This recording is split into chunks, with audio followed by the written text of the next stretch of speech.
The movie opens with a calm but emotional scene between a single mother named Anna and her young son Si-young. Outside, a heavy rainstorm has been pouring since morning, but this rain feels strange. Little Si-young looks outside excitedly and starts begging his mom to let him go swimming in the rainwater. To him, it looks fun, like a giant playground.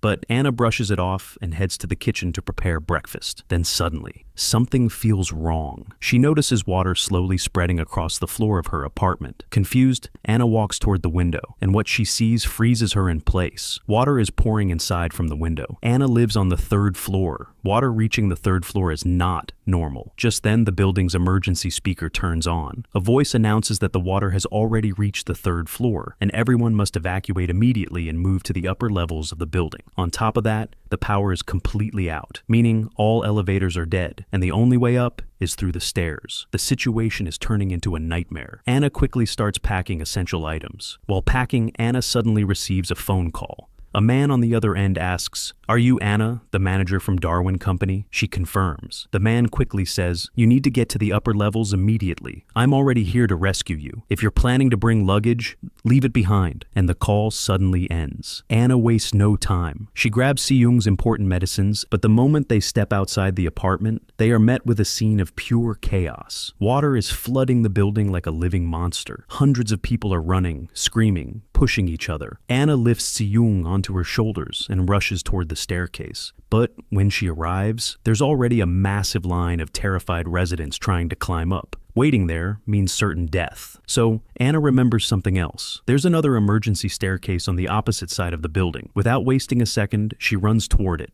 Meanwhile, people around them are being swept away by the waves, drowning right in front of their eyes. Anyone would panic in a situation like this. And Si-young is just a child. So Anna starts telling him stories while climbing the stairs, trying to distract him from the horror around them. They even start singing his favorite song together as they climb higher and higher. After climbing several floors, they finally reach another level. But when Anna tries to go further up, the stairway ahead is completely blocked by old furniture and storage items. Clearing it would take too long, and the water is already rising behind them. With no choice left, Anna climbs onto the next floor with Si-young, but suddenly someone from another floor calls her name. Anna turns around to respond, and in that one moment, Si-young disappears. She begins running frantically through the building, screaming his name, searching every corner like a desperate mother losing her mind. Eventually, she rushes into a random apartment, and then, through the window, she sees something that makes her blood run cold. A giant wave, rushing straight toward the building. Before she can even react, the wave crashes into the structure. Multiple floors instantly collapse under the flood. Now, Anna is completely underwater. But even inside the dark, suffocating water, she refuses to give up. She swims desperately through the flooded rooms, searching every corner for her son. Seconds feel like hours, but finally, she finds him. Little Si-young is floating nearby, but he's unconscious. Anna tries to escape with him, but the door out of the room is completely jammed shut. She's already been underwater too long. It feels like this is the end. But suddenly, a man bursts into the water, grabs both of them, and pulls them to safety. On the surface, he immediately performs CPR on Si-young, pressing his chest until water comes out of his lungs. After a tense moment, Si-young coughs. He's alive. The man then records a video report and sends it to someone saying,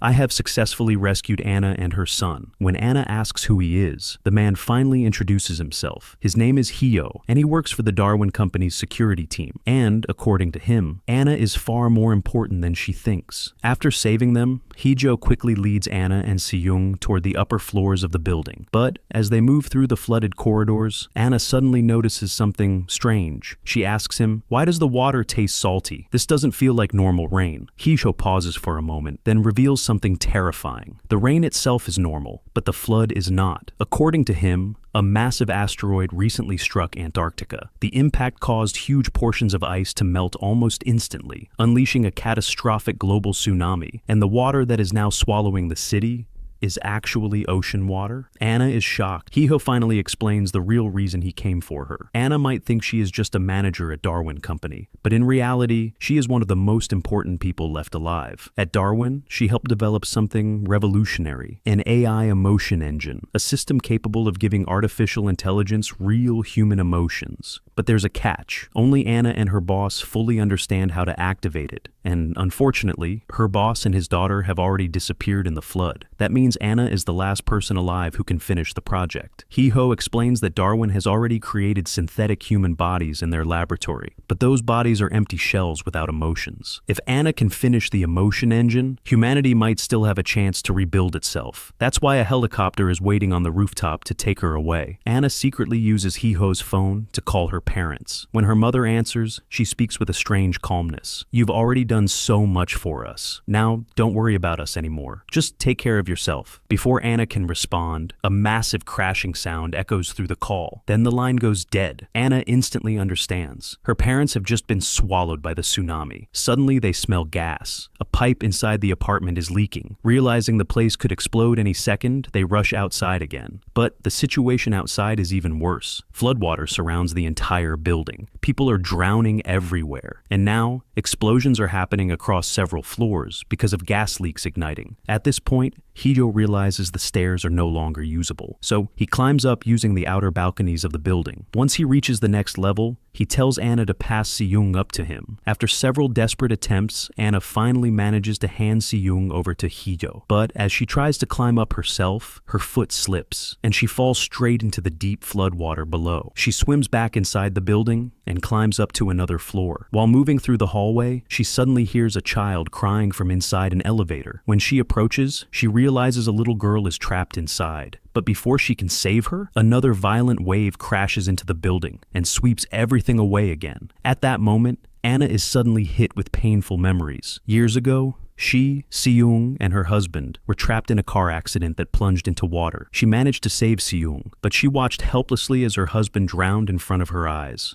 Water took him away that day, and now water is threatening to take her son again. With renewed determination, Anna climbs higher and higher, eventually reaching the 18th floor. But the helicopter is waiting on the 30th floor. Just then, Hee-ho finds her again and delivers terrible news. Si-young is getting worse. His blood sugar level is dangerously low. Anna panics. While trying to escape earlier, Si-young's medicine was lost underwater, but Anna refuses to give up. She rushes into a nearby apartment and quickly mixes together ingredients she finds to create a makeshift medicine. When Si-young drinks it, his condition slowly stabilizes. For the first time in hours, Anna allows herself to breathe. Then something unexpected happens. Sunlight suddenly breaks through the clouds. Anna looks outside and sees the sun shining again. Hope fills her heart, she tells Hee-ho. The storm is ending. Maybe everything will be okay again.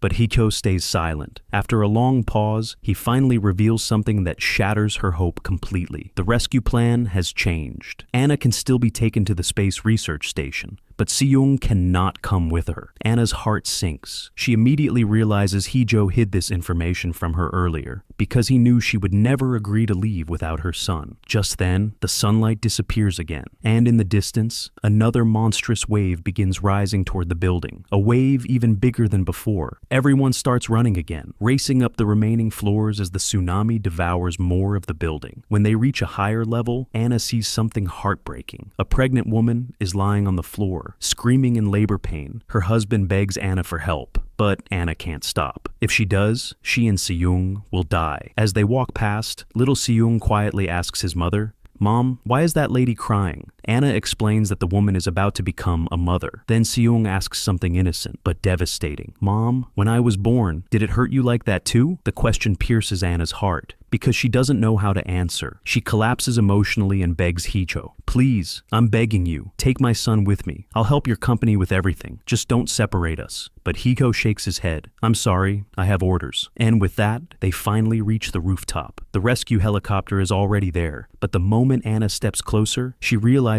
something is terribly wrong. The rescue team suddenly grabs Si-young away from her. Anna immediately starts screaming and begging them to stop. She cries, she pleads, she falls to her knees. But no one listens. Then something even more shocking happens. Two members of the rescue team suddenly shoot Hee-ho. He collapses on the ground. The leader of the team calmly says something chilling. Everyone here except Anna will die. This entire rescue mission was never about saving people. It was only about taking her. The helicopter lifts off, carrying Anna away, while the city below continues to drown beneath the massive tsunami. As the rocket flies into space, huge pieces of the asteroid begin crashing toward it. Everything seems doomed. And then, Suddenly, Anna wakes up. She's back inside her apartment. Rain is pouring outside. Water is entering the house. The building speakers are making the same announcement again. The exact same situation from the beginning. Anna is confused, but something feels slightly different this time. Hijo calls her again, telling her to come to the rooftop because a helicopter is waiting. Meanwhile, Seung keeps trying to show her something on his tablet. He says he saw something in his dream, and he drew it, but Anna is too busy preparing to escape and ignores him, just like before. Then Seung suddenly asks something strange. "Mom, why have I been 6 years old for so long?" Anna freezes. Why doesn't my age ever change? The question makes no sense, but it plants a seed of doubt in her mind. Soon after, another giant wave crashes into the building. Chaos returns. Anna falls into the water again, but somehow survives. Then something strange happens. When she looks at her shirt, she notices a number printed on it. But the number is different than before. Earlier it was 497. Now it says 787. Later, it changes again, and again. Each time the disaster repeats, the number changes. This is when the truth slowly begins to reveal itself. Anna eventually discovers that this entire world is actually a simulation. The Darwin Research Center had been secretly working on creating synthetic human bodies using advanced AI technology. They could build perfect human replicas. But there was one problem. These artificial humans had no emotions, no love, no sadness, no anger. So Anna and her boss started developing something revolutionary, the emotion engine. To test it, they created two synthetic beings. One would be the test subject, and the other would be the test sample. The test sample was Seung. Seung is not a real human. He is a synthetic human body created in the lab. Anna is not his biological mother. He was simply part of the experiment. Originally, Anna didn't even care much about him. After her husband died saving Seung during an accident, she wanted to return Seung to the lab and abandon the experiment. But before the project could be completed, scientists discovered the asteroid that would cause the global tsunami. Humanity was about to go extinct, so the Darwin Company rushed to collect the final emotional data. But during the escape attempt, their spacecraft was destroyed by asteroid fragments. Anna was fatally injured, and with no other options left, she made one final decision. She chose to become the final test subject herself. Her memories were uploaded into the AI system, and the experiment began. Inside the simulation, Anna's mission was simple: find Seung, protect him, save him. A mother's love would generate the emotional data needed to complete the emotion engine. But if she failed, the simulation would restart from the beginning, again, and again, and again. That is why the tsunami day kept repeating. The number on her shirt showed how many attempts had happened. Every time she got closer, something stopped her. Security teams, floods, accidents, until finally, Anna understands everything. With Haicho now helping her, she decides to break the system's pattern. Instead of following the normal path, she takes a different route to the 30th floor. After an exhausting climb, she finally reaches the rooftop. There, hidden inside a small closet, Seung is waiting. He had been hiding there every time the simulation restarted. Anna kneels down and apologizes for leaving him before, but Seung gently says something unexpected. "You never left me." He reveals that before the helicopter took her away in the original timeline, Anna secretly told him, "Hide in this closet and wait for me." So every time the world reset, Seung came back to this same place, waiting for his mother. But just as they reunite, the security team arrives again, and another giant tsunami wave approaches the rooftop. Anna tells Seung to jump into the water, then she fights the guards herself. After a brutal struggle, she dives into the ocean too. Anna desperately swims towards Seung, a mother risking everything to save her child. And in that moment, something incredible happens. The emotion engine finally activates, because the system finally recorded the one thing it needed most: a mother's unconditional love. The tsunami stops, the simulation ends, the experiment is complete. And with that powerful realization, the story reaches its emotional end.